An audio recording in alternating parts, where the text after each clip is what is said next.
بات سمجھ میں آ رہی ہے میری؟ یہ ہے ماں باپ، اللہ کی بہت بڑی نعمت ہے۔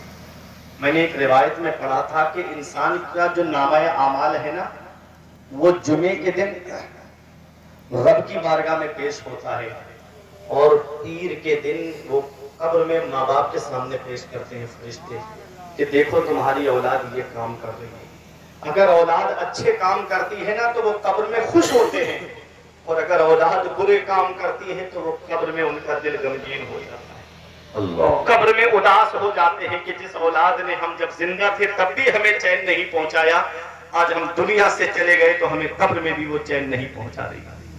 اے میرے عزیزو، ماں باپ اگر زندہ ہیں تو ان کی قدر کر لو، ماں باپ حیات ہیں تو ان کی خدمت کر لو، اور اگر ان کا سایہ سر سے اٹھ گیا ہے تو قبرستان جا کر کے ان کے لیے بخشش اور مغفرت کی دعا کرتے رہا کرو، قرآن پڑھ کے ان کے لیے ایصال ثواب کرتے رہا کرو۔ ماں باپ اللہ کی اتنی بڑی نعمت، نبی فرماتے ہیں جو صبح کو ماں باپ کا چہرہ محبت سے دیکھ لے تو اللہ جنت کے 2 دروازے کھول دیتا ہے، اور اگر ایک کا انتقال ہو گیا ہے ایک موجود ہے تو جو موجود ہے اس کا چہرہ محبت سے دیکھ لے تو اللہ جنت کا 1 دروازہ کھول دیتا ہے۔ سبحان اللہ۔ ماں باپ، شاعر پکار کر کے کہتا ہے کہ کسی کو گھر ملا حصے میں یا کوئی دکان آئی، میں گھر میں سب سے چھوٹا تھا میرے حصے میں ماں آئی۔ تو غوث اعظم کی عمر 18 سال کی، ماں کی عمر 78 سال کی۔ یہ نہیں کہا بیٹا بڑھاپے میں چھوڑ کے جا رہا ہے، میرے حق بھول گیا، میرے کتنے حقوق ہیں تیرے اوپر۔ یہ نہیں کہا غوث اعظم کی والدہ نے، کہا بیٹا تو تعلیم حاصل کرنے جا رہا ہے تو جا۔ غوث اعظم آئے بغداد میں، بیٹا بھی جانتا ہے کہ ہو سکتا ہے ماں کا دیدار نہ ہو سکے، ماں بھی جانتی ہے کہ مجھے میرے بیٹے کا دیدار نہ ہو سکے۔ اب ان علماء کی توجہ، غوث اعظم آئے بغداد میں اور تعلیم حاصل کی۔ غوث اعظم نے کتنی پریشانیاں اٹھائی دوران طالب علمی، آپ خود غوث اعظم کی اس تاریخ کا مطالعہ کریں، بہجت الاسرار شریف کو آپ پڑھیں، اور بھی غوث اعظم کی سیرت میں بہت ساری کتب موجود ہیں، ان کتابوں کا جب آپ مطالعہ کریں گے تو یہ بات ظاہر ہو جائے گی کہ میرے غوث اعظم نے جنگل میں پتے، درختوں کے پتے کھا کر کے گزارا کیا، درختوں کی چھالیں کھا کر کے گزارا کیا، بھوک سے نڈھال ہو گئے میرے غوث اعظم، سوچا کہ لاؤ کچھ مباح چیز مل جائے گی اٹھا کے کھا لوں گا، کرخ کے خنجرات کی طرف گئے، وہاں 40 فقیر اور بھوک بھوک چلا رہے تھے، میرے غوث واپس آ گئے، اللہ کی عبادت کرنے لگے، نماز سے فارغ ہوئے، ایک مسافر کھانا کھا رہا تھا، دل میں خیال آیا مجھے کھانے میں شریک کر لے، مسافر نے کہا بیٹا کھانا کھا لو، بیٹھے میرے غوث اعظم، مسافر کہتا ہے بیٹا کہاں پڑھتے ہو؟ کہا مدرسہ نظامیہ میں پڑھتا ہوں۔ کہا بیٹا مدرسہ نظامیہ میں قصبہ جیلان کے محلہ نیف کے سادات گھرانے کا ایک بیٹا پڑھتا ہے جس کا نام عبد القادر ہے، میں ان کے محلے کا رہنے والا ہوں، جب آ رہا تھا ان کی ماں نے تھوڑا سونا دے کے مجھ سے کہا کہ میرا بیٹا بغداد میں تعلیم حاصل کر رہا ہے، میرے بیٹے کو یہ سونا دے دینا اس کے خرچ میں کام آئے گا، وہ مجھے نہیں ملا ہے، کیا تم اسے جانتے ہو؟ میرے غوث فرماتے ہیں جس عبد القادر کو تم تلاش کر رہے ہو وہ عبد القادر میں ہی تو ہوں، وہ عبد القادر میں ہی تو ہوں۔ اس نے کہا بیٹا مجھے معاف کر دینا، میں نے تھوڑا سونا تمہارا بیچ دیا ہے۔ میرے غوث نے فرمایا کوئی بات نہیں، اس سونے کو لے کے اپنے پاس نہیں رکھا، کھانے پینے کی اشیاء خرید کر کے وہ جو 40 فقیر بھوک بھوک چلا رہے تھے ان کو لے جا کر کے دے دیا۔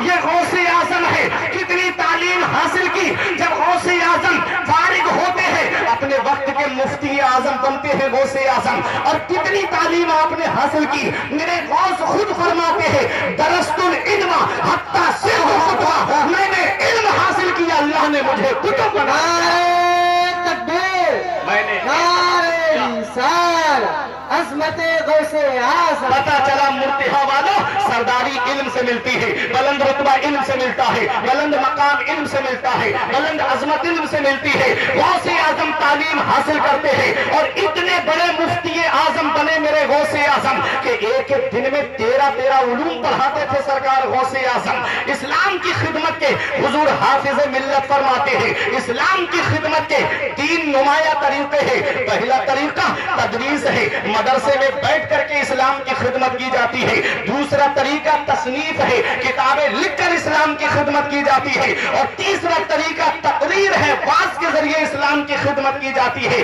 تم سوچتے ہو جلسوں میں جانے سے کیا ملے گا، تم سوچتے ہو بات سننے سے کیا ملے گا، ہاں میں مانتا ہوں یہ تمہاری ذہنیت بن چکی ہے، لیکن اتنا یاد رکھنا، ایک بات پیغام دے کے جا رہا ہوں، تفسیر نعیم یقینی کے حوالے سے کہ جب یہودیوں نے حضرت عزیر علیہ السلام کا ایک معجزہ دیکھا تو انہیں خدا کہہ دیا، حضرت عیسیٰ علیہ السلام کا جب ایک معجزہ دیکھا کہ ان کو اللہ نے بغیر باپ کے پیدا کیا ہے تو انہیں خدا کا بیٹا کہہ دیا۔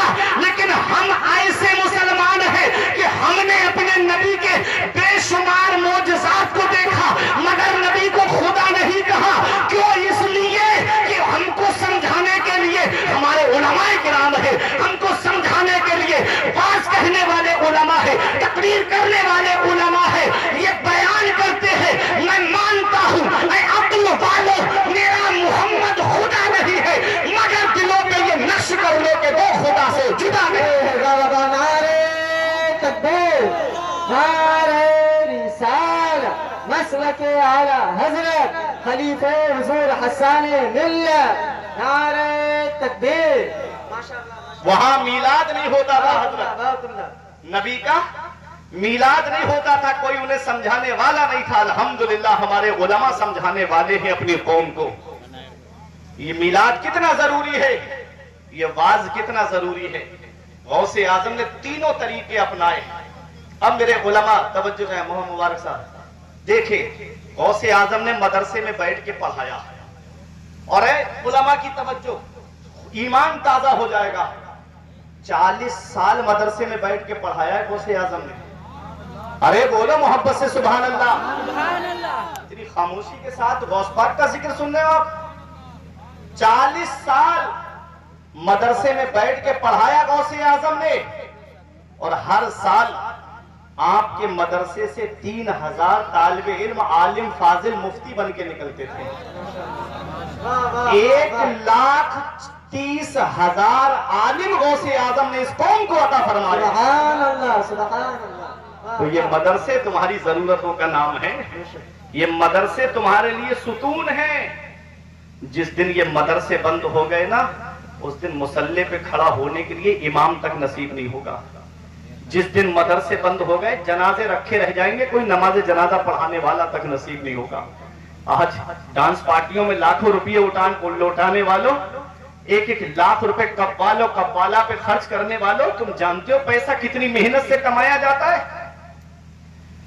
اللہ اکبر۔ وہ قوالی و قوالہ معاذ اللہ، نام تو عرس کا رکھا ہے، عرس مقدس، اور قوالی کی محفل، وہ ادھر بیٹھ کے فحش شاعری کر رہی ہے، وہ ادھر بیٹھ کے فحش شاعری، اس میں کس بھی کرے جا رہا ہے معاذ اللہ۔ دیکھ لو، سب سوشل میڈیا پہ پڑا ہے، ایک دوسرے کو گلے لگا رہے ہیں، ماں بہنیں بیٹیاں سن رہی ہیں اس پروگرام کو۔ غیرت کہاں چلی جاتی تمہاری؟ اس وقت شرم و حیا کہاں چلی جاتی؟ نام اللہ کے ولی کے عرس کا، نام عرس پاک کرا رہا ہے، عرس پاک، عرس مقدس کمیٹی۔ یاد رکھنا، ان حرکتوں سے اللہ کے ولی تم سے راضی نہیں ہوں گے۔ کچھ خرچ نہ کر کے اپنی مسجد کے امام صاحب چند بچوں کو لے کے چلے جاتے، قرآن کی تلاوت کراتے، تھوڑی دیر نہ تو منقبت پڑھواتے، ایصال ثواب کرا دیتے، اللہ کے ولی کی روح تم سے خوش ہو جاتی، اور پیسہ بچا کر کے اپنے مدرسے میں لگا دیتے۔ اگر تمہارے پیسے سے ایک بچہ بھی عالم بن گیا یا ایک بچہ بھی حافظ بن گیا تو وہ تمہاری بخشش کے لیے کافی ہو جائے گا۔ بے شک، بے شک۔ لیکن نہیں لگائیں گے نا، ہم مدرسوں میں پیسہ نہیں لگائیں گے، عالموں کے اوپر خرچ نہیں کریں گے، اماموں کے اوپر خرچ نہیں کریں گے۔ کیوں؟ کیونکہ ہماری سوچیں بدل چکی ہیں، یہ دل کالے ہو چکے ہیں، یہ دل سیاہ ہو چکے ہیں۔ نہ سمجھو گے تو مر جاؤ گے ہندی مسلمانوں، تمہاری داستان تکمیل ہوگی داستانوں میں۔ غوث اعظم نے 40 سال مدرسے میں بیٹھ کر کے پڑھایا، ہر سال آپ کے مدرسے سے 3000 طالب علم عالم فاضل مفتی بن کے نکلتے تھے۔ 1,30,000 علماء غوث اعظم نے اس قوم کو عطا فرمائے ہیں۔ اور آپ سنو پیارے مسلمانوں، یہ علماء دعاؤں سے نوازیں گے کہ سلطان صلاح الدین ایوبی نے جب مسلمانوں کا قبلہ اول بیت المقدس کو فتح کیا، پوری زندگی جنگ لڑتے رہے، پوری زندگی تلوار چلاتے رہے، آپ کے جسم پر کوئی جگہ ایسی نہیں جہاں پر تیر کا، تلوار کا، نیزے کے زخم کا نشان موجود نہ ہو۔ کسی نے پوچھا، او صلاح الدین ایوبی، پوری زندگی تلوار چلاتے رہے، پوری زندگی جنگ لڑتے رہے، تمہاری گردن کسی تلوار سے کیوں نہیں کٹی؟ تو صلاح الدین ایوبی کہتے ہیں، ارے کوئی تلوار ایسی بنی ہی نہیں ہے جو صلاح الدین کی گردن کو کاٹ دے۔ کہا کس بنا پہ کہتے ہو؟ کہا جب بچپن میں میرے والد نجم الدین ایوب مجھے غوث اعظم کی بارگاہ میں لے کر گئے کہ دعا کر دو میرے بیٹے کے لیے، تو غوث اعظم نے فرمایا میری گردن پہ ہاتھ رکھ کے یہ بچہ فاتح اسلام ہے، یہ بچہ مجاہد اسلام ہے، یہ بچہ مسلمانوں کا قبلہ اول بیت المقدس کو فتح کرے گا۔